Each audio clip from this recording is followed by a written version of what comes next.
Hey guys, welcome back to the channel. It's TheSketchMonkey here. Today we're going to revisit a good old favorite, and that is of course the Pontiac Aztek. Now, I've done a redesign on this before, but that was almost, I think, must have been 2 years ago now, and I'm not really happy with how that turned out now that I look back at it. So what I want to do in this video is take the interesting looking Pontiac Aztek, we can call it that, and I want to redesign this to keep the essence of what it is. I want to have all the graphical features be...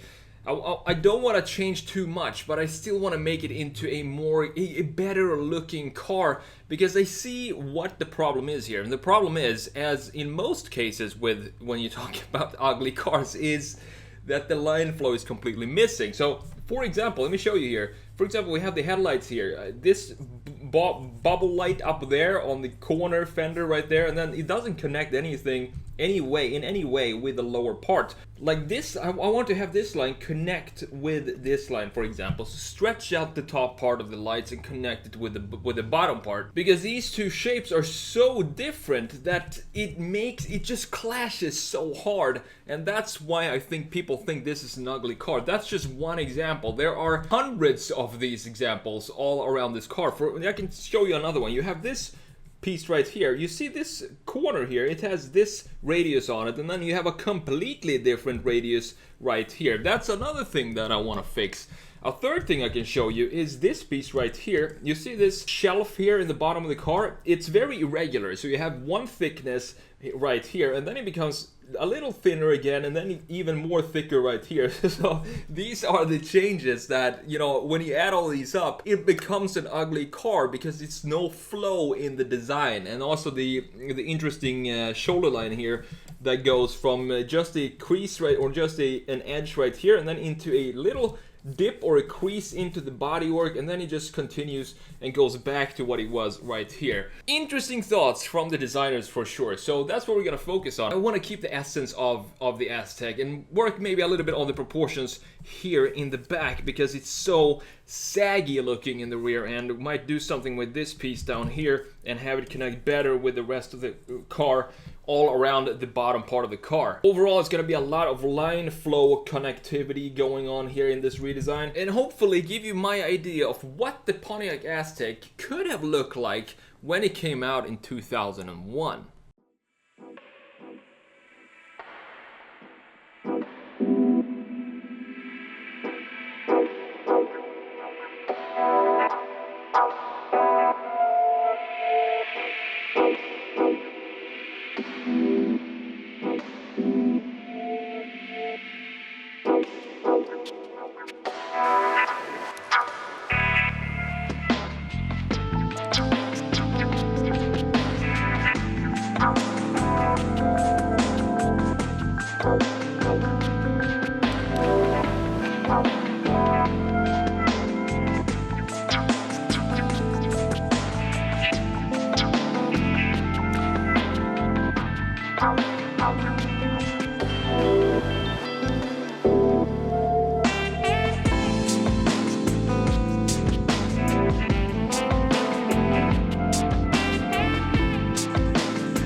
Alright, so here it is, guys. We're coming to an end of this fun redesign. I always love to redesign ugly cars, but the thing is, I've done so many ugly cars that I can't really... It's starting to become hard to think about ugly cars to redesign because I've tried making them all here on the channel. If you have any ideas, put them down in the comments below. But first of all, make sure I haven't done it before, so go check, search the channel that I haven't done that car that you're going to suggest before. But if you have any suggestions, let me know in the comments below. So what we did here is just work on the line flow. That's it. You see how the bottom part now of the headlights, for example, connects beautifully with the air intakes. It's in the same line at the bottom, and so is the top part of the headlight, the little bulb, the bubble lamp that you have upstairs. It now connects better with the bottom part of the headlights as well, and you have the separation between the two that also connects to the shoulder line that I added to this car, and that in turn connects to the separation that you have between the upper intakes in the front and the lower intakes in the bottom. So this is a line that you can follow all around the car. In addition to that, I wanted to work a little bit more on the fenders, because the fenders are so irregular on the Pontiac Aztek. You have a different radius in the rear, different radius in the front, and then in the middle you have a very organic looking shelf that just sits between them. There's so many weird things about this car, and that's why I love it so much. But it's still, if you want to have a good design, you kind of need to address those things as well. So that's what I did, and also worked a little bit, as you can see, on the rear end of the car to not have it be so saggy. And now it kind of reminds me, if you just focus on the rear end of the car, kind of reminds me a little bit of the first generation BMW X5 if you just look at the rear part of the car and cover everything else up. It looks a lot better in my opinion. It still has the Aztek vibe. You can still definitely tell that this is a Pontiac Aztek, but it's not going to be butchered like it was when it came out in 2001 in the media and online. This was a lot of fun to do. Please go and check out my first redesign of the Pontiac Aztek, done I think about 2 years ago now, and compare the two and let me know which one you prefer, this one or the first redesign that I did. Thank you so much for watching. I'm TheSketchMonkey. Take care, and I'll see you in the next video.